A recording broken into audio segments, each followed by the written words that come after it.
All right, let's go on a magical field trip through the land of Windows. Imagine every Windows version as a kid in school. Some are smart, some are weird, and some should have repeated the grade. Let's start at the beginning, when computers still looked like angry calculators. Windows 1.0, the baby steps. Windows 1.0 came out in 1985.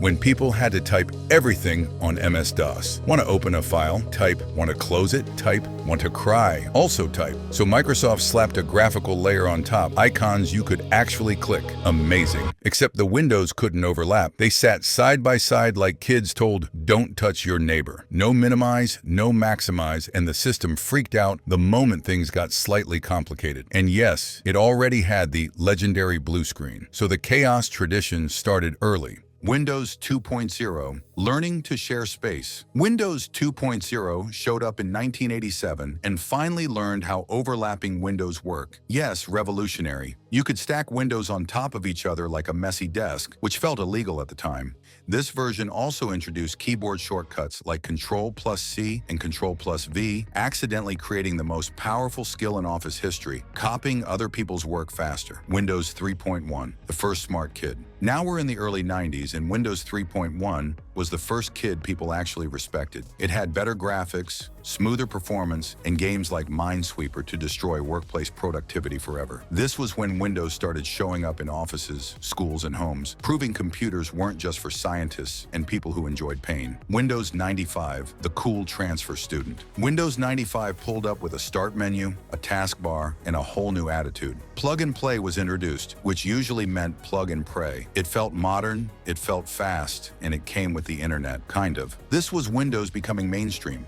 Iconic and slightly unstable. Windows 98, same kid, better haircut. Windows 98 didn't reinvent anything, it just fixed stuff. Better USB support, better drivers, and fewer crashes. Fewer, not zero. It was Windows 95, but more confident, like someone who finally figured out how their locker works. Windows Me, the problem child. Ah yes, Windows Millennium Edition. Released in 2000 and immediately regretted. It crashed constantly, broke drivers for fun, and somehow made everything worse. This was the kid teachers warned you about. Microsoft quietly pretended it never happened. Windows 2000, the responsible one. While Me was causing chaos, Windows 2000 was wearing a tie. Built for businesses, it was stable, secure, and boring. In a good way. No drama, no nonsense. Just work getting done. Windows XP, the legendary overachiever. Windows XP arrived in 2001 and dominated for over a decade. Fast, stable, friendly, and iconic. The Green Hills wallpaper became everyone's desktop personality. People loved XP so much they refused to upgrade, even when Microsoft begged. This was peak Windows. Windows Vista, the ambitious disaster. Vista tried to be fancy, too fancy. It demanded powerful hardware, screamed for permissions every 5 seconds, and ran like it was tired all the time. It looked good, but nobody trusted it. This was Windows trying too hard. Windows 7, the redemption arc. Windows 7 fixed Vista's mistakes and instantly won everyone back. Fast, clean, stable, and reliable. This was the Windows people wanted. Many still do. Teachers loved it. Offices loved it. Everyone was happy again.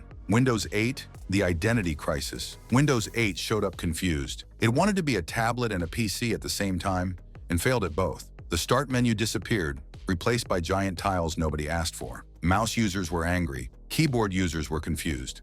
Touchscreen users were still rare. Windows 10, the long-term starter. Windows 10 brought the start menu back and promised to be the last Windows. Frequent updates, modern design, and constant notifications asking you to update right now. It became the most used Windows ever, mostly because it refused to leave. Windows 11, the polished new kid. Windows 11 looks clean, centered, and modern. Rounded corners, smoother animations, and stricter hardware requirements that left many PCs behind. It's elegant, but picky, like a kid who won't sit next to you unless your laptop meets minimum specs. And that's Windows. Decades of upgrades, crashes, comebacks, and confusion. Some versions were legends, some were disasters, and somehow we keep coming back.